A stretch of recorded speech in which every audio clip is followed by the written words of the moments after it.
Multiple Southeast Kansas school districts are re-implementing mask mandates for the remainder of the week. I'm Bronte Sorotsky with how they hope this can reduce illness in staff and students.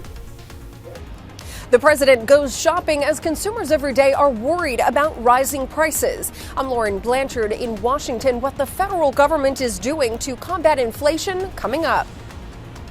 The 4 states' most watched news starts now. Thank you for joining us tonight. I'm Jordan Albee. Joplin School Superintendent Melinda Moss today announced her retirement. Moss made the announcement at tonight's school board meeting. She has been superintendent since 2017. Assistant Superintendent Carrie Zecchetta is going to take over after Moss retires on June 30th. Moss says she will still stay on for 3 months after that to ease the transition. Authorities say 5 armed suspects led law enforcement on a chase overnight with speeds reaching 140 miles an hour. What started with a police chase in Miami, Oklahoma, ends with all 5 suspects in custody. NEO Campus Police and the Miami PD began the chase just south of NEO around 9 last night. Suspects then headed west on the I-44 Will Rogers Turnpike. The Craig County Sheriff says authorities used spike strips to stop the vehicle. There was a foot chase, and police captured 2 of the suspects. Authorities launched a drone with thermal imaging, as we're seeing right there, to allow officers to see in the dark. They found and arrested the remaining 3 suspects shortly after midnight. Doug Heddy joining us now. Firstly, the forecast. That wind is just cold. Yeah, it makes it feel a little bit colder than what it actually is. Significantly colder for us today compared to what we saw yesterday. We went to 62 yesterday, so 30 degrees colder. 32 is our high. We started at 17 during the morning hours. We've had some clouds kind of shooting through, some snow showers back toward the west. These aren't going to make it here at least tonight. They're mainly staying out across central and western Kansas as there's a weak wave just kind of meandering through the panhandles of Oklahoma and Texas. Temperatures, though, they're cold. Lower 20s. We have this northeasterly wind at about 5 to 15, so it makes it feel colder than what it actually is. So wind chill factors right now right around 10 to 15 degrees. We are going to warm back up. We're going to look at that here in just a bit. Doug, thank you, as always. Some Southeast Kansas school districts have made the decision to bring back masks for at least the remainder of the week. 2 of those districts include Fort Scott and Iola. KOAM's Bronte Sorotsky spoke with both superintendents to understand their decision to mask up at school. We've seen some resistance to the mask on both sides, pro and con. But my responsibility is the safety of our students and staff, and that was our number one. And working with our health department. Multiple school districts across Southeast Kansas are bringing back masks, at least for the remainder of the week. Those include the Southeast School District, Iola School District, Fort Scott School District, and more. Fort Scott Superintendent Ted Hessong says the decision to mask up wasn't much of a choice, but what had to be done due to the district's COVID numbers. We have gating criteria that the board approved and came up with. We decided as a district 2% positivity rate in a building. Anything over that would put us back to mask required. We were not mask required before we reinstated the mask. Iola Superintendent Stacy Fager says their district also follows the numbers and decided to bring back the masks after some schools reached the 4% positivity threshold. We have 3 elementary schools, and 2 of our 3 elementary schools are in the process of wearing masks this week. Also back to masks this week is Iola Middle and High School. For Fager, it's the best way to keep kids in school while keeping them safe. The main focus in conversations with our Board of Education, our instructors, and our administration is we want to try to do everything we can to keep our buildings open and keep our students in school. And with elevated cases, there comes a challenge. Both superintendents say it's the best way to ensure everyone's safety during the current COVID surge. In Southeast Kansas, Bronte Sorotsky, KOAM News. The Fort Scott School District is going to make masks optional again once their in-school COVID levels fall to 2%. In Iola, it would need to fall to 4%. Pfizer and BioNTech are testing a new vaccine targeting the Omicron variant. The announcement comes scientists identify a new version of that strain. Fox News correspondent Jonathan Seary has more. Global health officials are monitoring a new version of the Omicron variant. The subvariant, known as BA2, has been identified in Washington state and Texas, as well as parts of Europe and Asia. Scientists say right now there is not enough evidence that it's more transmissible than the original version. It's very unlikely that we're going to be able to eliminate or even eradicate this virus. And therefore, the future, I think, is really all about how do we live with COVID. Today, Pfizer announced it's starting a clinical trial for a vaccine that specifically targets Omicron.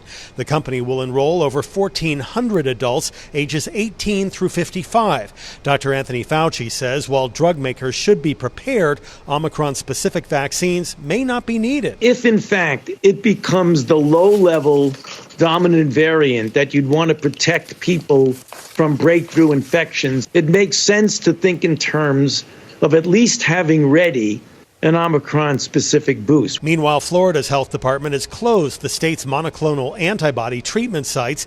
This comes after the FDA revoked emergency authorization for treatments from Regeneron and Eli Lilly. The agency said data show the drugs are ineffective against Omicron. Governor Ron DeSantis says he disagrees with the FDA's decision. This should be something that's available. And if people don't believe that it's something that's likely to be effective for them, then obviously don't do it. The FDA says it could reauthorize the drugs if they prove effective against future variants. In Atlanta, Jonathan Seri, Fox News. Crossline's ministry in Carthage is asking for help from the public. Officials say volunteers are needed to help clients fill food and clothing appointments. They're currently open Tuesdays through Thursdays. However, the amount of clients Carthage Crosslines helps has doubled over the past year, so they're looking to add an extra day to meet the demand. Officials say volunteers willing to work even a few hours a week are appreciated. Come and give me your time when you can. It doesn't, if you can come in on Wednesday, you say, Tony, I'll be there Wednesday. You can either sign up for a slot or you can just say, I'll drop in when I can and I'll find you something to do. Carthage Crosslines is located at 600 East 6th Street. Joplin City officials today hosted a public meeting to discuss the nomination process for the National Register of Historic Places. The city is looking to add the Broadway district of Easttown to that register. Adding it would recognize the significance and history of the area to its community, preserve and archive the generated research, and allow for special funding for the district. It does give recognition to the area within the local community of its importance and significance, because number one, adding to the National Register is an honor and highlights the significance of this neighborhood to our community, but two, there are potential resources as a result. The city plans to hold another meeting on this topic in July after the nomination is complete. Consumers and investors alike remain jitterish as inflation continues to be a problem for the Biden administration. Federal Reserve is in the middle of an important meeting as they discuss what can be done to bring prices down. Fox's Lauren Blanchard is in Washington with more. My wife. My grandson. President Biden took a little shopping trip on Capitol Hill as he and his administration work to stop the rising costs Americans are feeling every day. Meanwhile, stocks on Wall Street took another wild ride Tuesday. Investors likely skittish as the Federal Reserve begins a two-day meeting to decide if raising interest rates will ease 40-year inflation highs. The Fed has a big role here, and I don't know if they need to do 3 or 4 rate hikes, but they better get going. A Fox News poll found 85% of voters worry about inflation, but they're nearly split over whether it's due to government policies or the impacts of COVID. The president has called out energy companies for painful prices at the pump. Now a House Oversight Subcommittee wants to investigate 4 major meat processing companies for double-digit price increases over the last year on beef, pork, and poultry. The chairman writing, they are concerned the companies may have engaged in predatory business practices at the expense of consumers during the pandemic. Some in business say it's the president's policies forcing companies to pass higher costs to consumers. Part of the issue is the supply chain. We're all dealing with significant double-digit price increases on supplies and products and goods. We expect to learn more Wednesday if the Fed will raise interest rates as early as March and tighten other economic policies. In Washington, Lauren Blanchard, Fox News. KOAM News at 9 on Fox 14 takes this time now to honor another 4-state hero. Gerald Chandler served in the U.S. Marines in 1952. Native of Sarcoxie, Missouri, Chandler was stationed in Korea. And we are proud to thank and salute Private First Class Gerald Chandler. He's tonight's four-state hero. Doug Heddy's next with a complete look at the forecast. And a bit later in sports, the Pitt State women preparing to host a couple of games this week.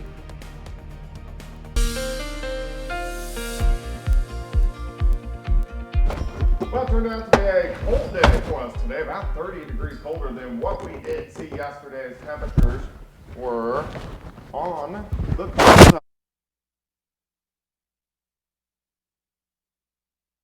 Rule 101. All right, cold for us today. Lower 60s yesterday, lower 30s for us today. So it is 30 degrees colder across the region, and temperatures have been dropping off over the past several hours. Now we're sitting into lower 20s. We're going to go back into the mid-teens a little bit later on tonight. So it is going to be a cold one. All right, northerly winds 5 to 15. It's kind of breezy out there. It makes it feel colder than what it actually is. Look at our wind chill factors right now. It makes it feel like it's sitting low to mid-teens, and these will drop back into the single digits a little bit later on tonight.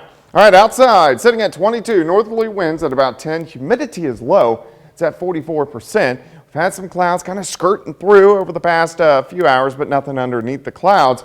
Can't see some light snow out to the west. Majority of this is not reaching the ground, but western Kansas actually picked up some areas over a foot during the afternoon hours, about 9 inches in Dodge City. But this is a weak little wave. This is going to head toward us as we head through the next 24 hours. You can see this little upper level wave right around the four corners of the southwestern parts of the U.S. Very weak.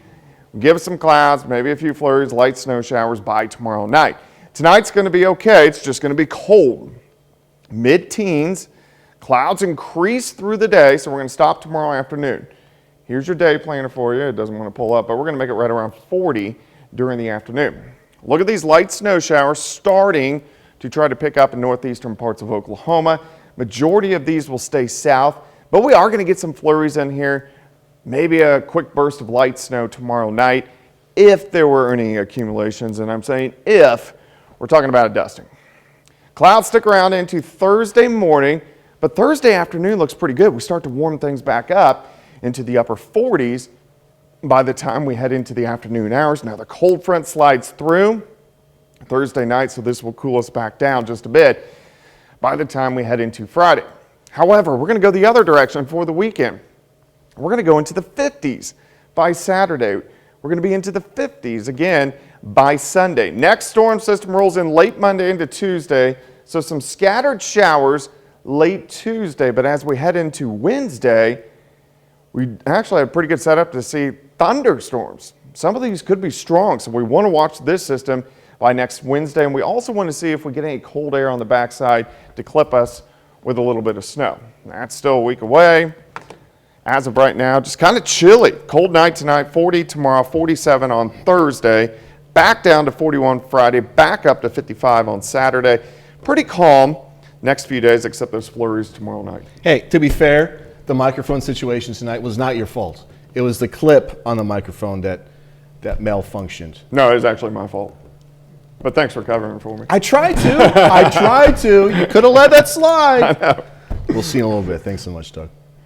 Coming up, weapons and supplies arriving in Ukraine.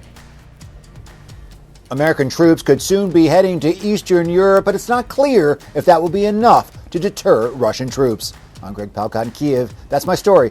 Coming up. School diploma is becoming more rare in the pandemic era. According to data obtained from state education officials, graduation rates were down in 20 of the 26 states analyzed. This despite many of those states giving students a boost by loosening education standards to help those struggling. States like Illinois, Oregon, North Dakota saw 2% drops in graduation rates, while others like Maine, Nevada, and Indiana saw drops of at least 1%. Low social interaction with fellow students and teachers led to decreased motivation, and necessity to take care of family were attributed as main reasons for the drop. The Pentagon steps up its preparations to help Ukraine fend off a possible Russian invasion. Fox News senior foreign affairs correspondent Greg Palcott has more from Kiev, Ukraine. American weapons and supplies, including anti-tank missiles, arriving here in Ukraine as the military prepares for a possible invasion. Russia has roughly 100,000 troops massed along its western border with Ukraine, and another 30 trainloads of Russian soldiers, tanks, and weapons are being deployed in Belarus just to the north. The U.S. responding by putting 8,500 U.S. troops on high alert for rapid deployment to Eastern Europe. Pentagon spokesperson John Kirby telling Fox News all options are on the table. We still think there's time and space here for diplomacy to work. These NATO response force troops that we're talking about, if it's activated, are not about training. It's about credible combat power. But those troops would be part of a multinational response force under NATO command. It is not clear if NATO allies would approve a military engagement with Russian forces. We have no intention of putting American forces or NATO forces in Ukraine. But as I said, there are going to be serious economic consequences if he moves. And with Russian troops in Crimea to the south also on high alert, there are fears Ukraine could be lost without a fight. We have a situation where Ukraine's surrounded. They're surrounded by the Russians right now. Meanwhile, Ukrainian troops on the front lines are bracing for what many see as an inevitable conflict, while civilians evacuate border towns and cities as tensions escalate. There is practically no one here because everything is broken. There is light, gas, water, but there is no life. The State Department says it has, quote, crippling sanctions to go into effect against Moscow if Russian troops cross the border. In Kiev, Greg Palkon, Fox News. Still ahead, an incredible story of survival. Go to meet Carly the dog right there, smiling, after she was snatched by a mountain lion. Lovers, this next story has a good ending. Remember that, okay? Good ending. Lucky to be alive. A dog in Arizona goes head-to-head with a mountain lion, survives. Fox's Linda Williams has this story. Come on, Carly. That's our dog. A lucky dog named Carly and two owners who can't believe she survived after being dragged off by a mountain lion last Wednesday in Oak Creek Canyon. And I see my dog in this thing's mouth. And my dog was limp, tongue out. I mean, it was the most horrifying thing I've ever seen. The couple from Cottonwood says the mountain lion snatched Carly, who weighs about 65 pounds, when the rope attached to her collar gave way. She was gone in a flash of fur and flying rocks. Devastated, we screamed at the cat, we screamed at our dog to fight, but seeing her the way she had been, what chance does she have? After reporting the incident to a ranger and searching for hours, the couple went home heartbroken. We love our dog more than anything. Anything. She came to us as a rescue, and she's been nothing but a blessing. That same night, Wednesday, the couple got a call from a park ranger. Someone had found Carly along Oak Creek. She was frightened and wet, but not seriously hurt. Amy Burnett with Arizona Game and Fish says this kind of incident is rare. There's a big possibility that this particular mountain lion was young, inexperienced, or old, weak, and desperate. Mountain lion attacks on dogs are really fairly rare, and attacks on people are even more rare. But there's also the chance that this was a predation of opportunity. So it saw the dog, it was far enough away from the people, and it took that opportunity. Linda Williams, Fox 10 News. She's alive. Next, scientists say they may have discovered another ocean in a moon. Well, scientists now believe Saturn's innermost moon may be hiding something. Water. Until now, it was thought Mimas was solid ice. NASA researchers have taken a closer look, though, at oscillation in its rotation and now think there may be an ocean buried under the moon's icy surface. That would bring it into good company with other moons containing underground oceans, including 2 of Saturn's other 82 moons and 1 of Jupiter's. Even though Mimas Ocean is encased in ice, scientists say it still might support life. Because of the large 80-mile-wide crater on its frozen surface, Mimas is best known for its resemblance to the Death Star in the Star Wars movies. The stuff that's out there. 30 more minutes, news, weather, and sports coming our way. Talk about a day in heaven for dogs. A hunt for treats. Riley Lawver, a senior at MSSU right there, and the MSSU women's softball team are this year's recipients of the MSSU Beacon of Hope Award. The award honors a student and student group who have volunteered on and off campus. Lawver, who plays on the softball team, volunteers at Souls Harbor, Waters Gardens, and local churches.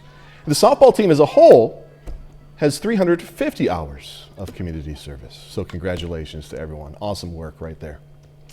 It's not the dog days of summer, but it was definitely a great day for some doggos in Neosho, Flower Box City. All Dogs Dream, a doggy daycare, boarding, and training facility, hosted a doggy treat hunt. Contest was broken into two categories, solo and pairs. In both, dogs competed to see how fast they could find hidden treats. The winners in both categories won a free spa day. Not only there's social interactions with you and with the other dogs, but you're also stimulating, activities and intelligence. And we also, a lot of it boils down to some training exercises, but it's a fun event for the dogs and the employees. The employees enjoy just as much as the dogs do. Looked like fun too. Oh, look at that. 22 dogs competed in today's event. The facility plans to host a dog laser tag event on February 4th. How cool is that? Pour yourself another glass of wine. New research suggests it could help ward off COVID. Research published in the journal Frontiers in Nutrition claims wine can protect you against the coronavirus. After analyzing data, scientists concluded subjects who drank 5 or more glasses of red wine a week had a 17% lesser chance of catching the deadly virus. This, some experts hypothesize, could be due to the drink's high content of polyphenol. These results weren't as promising for beer lovers, though, with beer and cider drinks linked to a 28% higher risk of catching COVID. Mexican drug kingpin El Chapo is going to stay in prison. The U.S. appeals court ruled to uphold his conviction on drug trafficking. El Chapo, known as Joaquin Guzman, had tried to get his 2019 conviction tossed. His attorneys argue his conviction should be overturned because of juror misconduct and said that Guzman's solitary confinement during trial preventing him from effectively working with his attorneys. Guzman led Mexico's Sinaloa cartel. Authorities say he was trafficking billions of dollars worth of drugs and conspired to murder his enemies. He's serving a life sentence. Frigid temperatures have many Americans dreaming of a summer vacation, someplace on the beach. Something the U.S. Travel Association, by the way, is encouraging today on what it calls National Plan Your Vacation Day. But with coronavirus variants still circling the globe, how does one plan when an unexpected outbreak could happen? Fox's Madeline Rivera spoke to experts who addressed these concerns. Fantasizing about hitting the beach and chasing away those winter blues?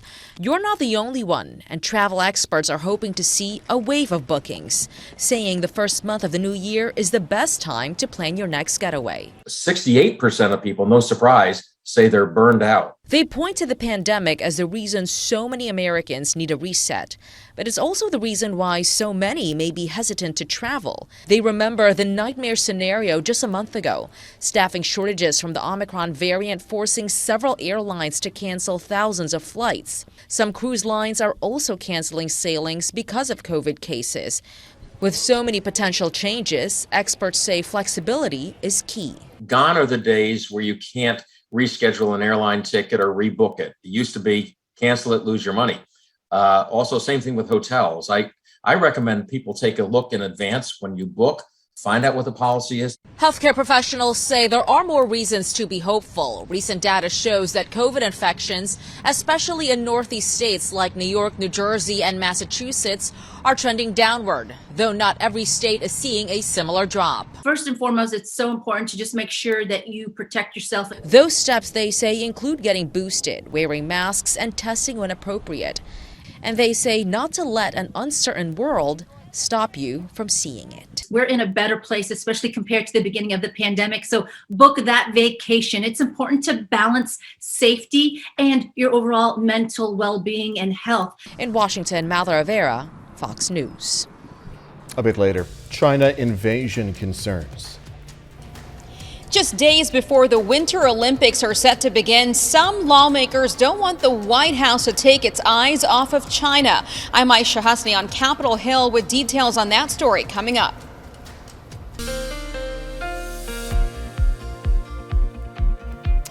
Well, definitely turned out to be a much colder day for us today. Temperatures lower 60s yesterday, and we cut it by 30 for us today. Official high of only 32 degrees. Look at our temps by late afternoon, upper 20s in our northern counties, and then only low to mid 30s in our mid and southern counties. Plus, it was windy for us all day long, so temperatures, it made it feel colder than what it actually was across the region. All right, temps right now, we're sitting lower 20s, low to mid 20s, and we're going to drop back into the teens a little bit later on tonight. Northerly wind making it feel a little bit colder than what it actually is. We've had these kind of north winds all day long, northwesterly winds and now northeasterly winds, and this makes it feel colder. So that's why we have a wind chill factor, which is sitting right around 10, 12, 15 degrees outside. So it feels cold, and it's going to be another cold night on tap for us. 7th and range line currently outside. We are sitting at 22 degrees, northerly winds at about 5 to 10. Humidity is at about 44%. And you can see we've had some clouds kind of skirting through, even a few light little snow showers out to our west. We're going to stay dry. These snow showers will not make it here, kind of falling apart, but this wave is kind of regenerating out across four corners of the U.S. And as it heads toward us, we'll get more clouds once again for us tomorrow, maybe a few snow flurries by the time we head into tomorrow night. All right, let's go ahead and break this down for you tonight. Mid-teens for overnight lows. Clouds will increase during the afternoon. I do think we're going to be warmer. I think we're going to be near 40, but you can see some light snow showers picking up across central Oklahoma. Most of these are going to stay south tomorrow night, but we may get a random light little snow shower in here or some flurries. If there were any accumulations, very light, maybe a dusting max, and that should be about it. Clouds stick around into Thursday morning. Mostly cloudy skies on Thursday, but we do warm back up as we go into the upper 40s during the afternoon hours. We are going to cool back down a bit on Friday, but we go right back up for the weekend. 50s on Saturday. We're going to go into the 50s on Sunday. If you're heading north, Arrowhead, of course, AFC Championship game, Bengals and the Chiefs kick off at 2 p.m., mid-40s. So weather's actually pretty good. On Monday, we'll start to get some clouds, a slight chance for some showers, a little better chance for showers, even a few thunderstorms on Tuesday, and especially on Wednesday. Some of these storms could be a little bit stronger, and then we cool down, maybe a little bit of snow on the backside, but that's still a week away. All right, 40 for us tomorrow, 47 on Thursday, 41 on Friday, 50s by the time we head into the weekend. So overall, the next several days looking pretty good. Yeah, still though a little bit of a roller coaster. Yeah, very typical. Yeah. All right. Thanks so much, Doug. The state of Florida struggling with their famous crop output as they are on pace for their smallest crop of oranges in over 75 years. Fox News correspondent Phil Keating has a story from Florida.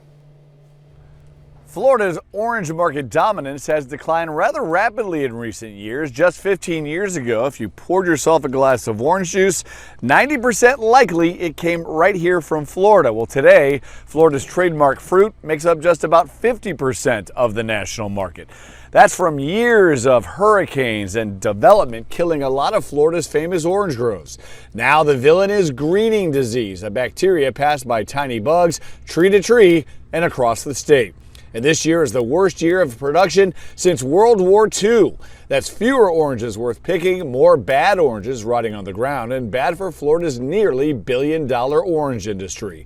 Fifth-generation citrus farmer John Barbin and his family have survived all the decades of setbacks, but he says greening disease is like a cancer and the biggest threat yet to all those making a living on these sweet fruits.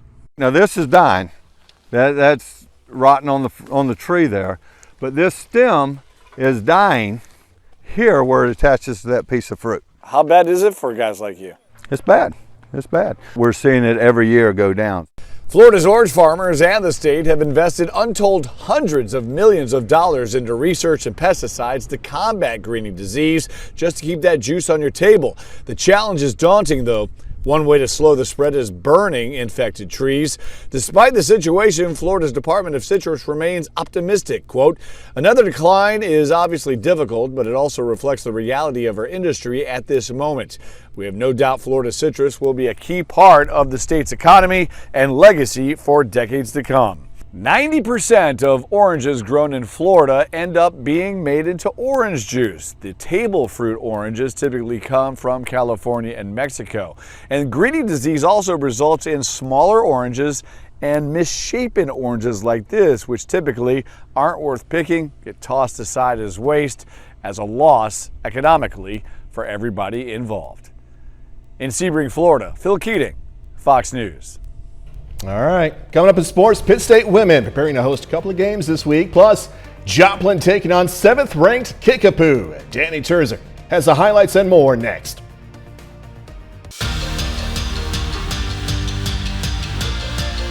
The Colgan girls still remain unbeaten this season. Their last time out, the Panthers took home the Tony Dubray tournament title. On the road tonight, looking for another win against Frontenac. In the first, Lauren Yagmore drives to the basket and scores. Big lead for Colgan, 18-4 after 1. Raiders play a strong second quarter. Heather Arnett knocks down the 3. Then Emily Imhoff drains the corner triple. She finishes with 10. Colgan still up by double digits at the break. Arnett now gets it to drop. Game high 15 points for her. A few plays later, Lauren Torrance, first no good, then she gets it, team high 13 points. Under a minute in the third, Riley Green steals it away. Kinley Lakey, basket and foul. This game's starting to get really good. 6-point Panther lead headed into the fourth, and back to Torrance, hits the reverse. Colgan finishes it out 44-40. The Frontenac boys moved up one spot in this week's rankings. They're now 4th in the state in 3A. They pick up another win this evening over Colgan, 91-72. In Missouri, the Joplin Eagles are coming off a loss, facing 7th-ranked Kickapoo at home this evening. Braden Shorter takes the pass, hits the corner 3. The Chiefs here again, this time Harrison Donig gets the layup for 2. Before the end of the first, though, Allwright gets his own rebound, puts it back in, but Kickapoo up 21-7. In the second, Joplin playing catch-up here. Always Wright drives to the basket and finishes. Wright again. Big two-handed jam. And now nearing half, Donig banks it in. Joplin falls in this one 83-54. The Pitt State women are 11-7 overall and 6-6 in the MIAA. They're back at home this week, hosting a pair of games against Northeastern State and Rogers State. The Gorillas have lost their last 2. They returned empty-handed from a road trip against back-to-back nationally ranked teams. The game against Fort Hays, though, was encouraging. The Gorillas played the number 2 ranked team extremely close, falling just short of the upset 86-82. Pitt State is choosing to look at the positives.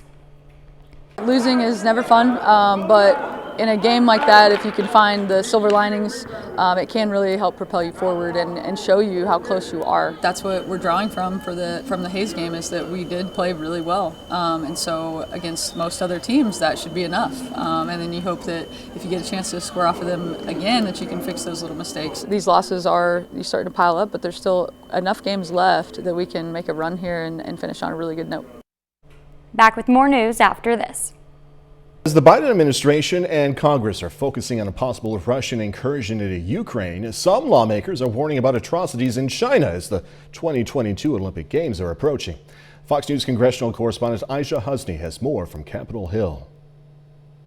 With the opening ceremony just days away, Beijing is preparing for the 2022 Winter Games. But back here in the U.S., growing concerns about what's happening in China. Any form of participation in the upcoming 2022 Beijing Winter Olympics is equivalent to endorsing its escalating atrocities. Some lawmakers raising the alarm over human rights abuses in China. Florida Senator Rick Scott calling on the International Olympic Committee to move the Games out of the communist country. The world will watch as Communist China whitewashes these crimes and churns its propaganda machine to make the world forget just how evil this empire is. But Beijing is moving at full speed towards the Games, despite a diplomatic boycott from the U.S. and other countries over those abuses. This as China launched dozens of aircraft near Taiwan, their largest show of force in months.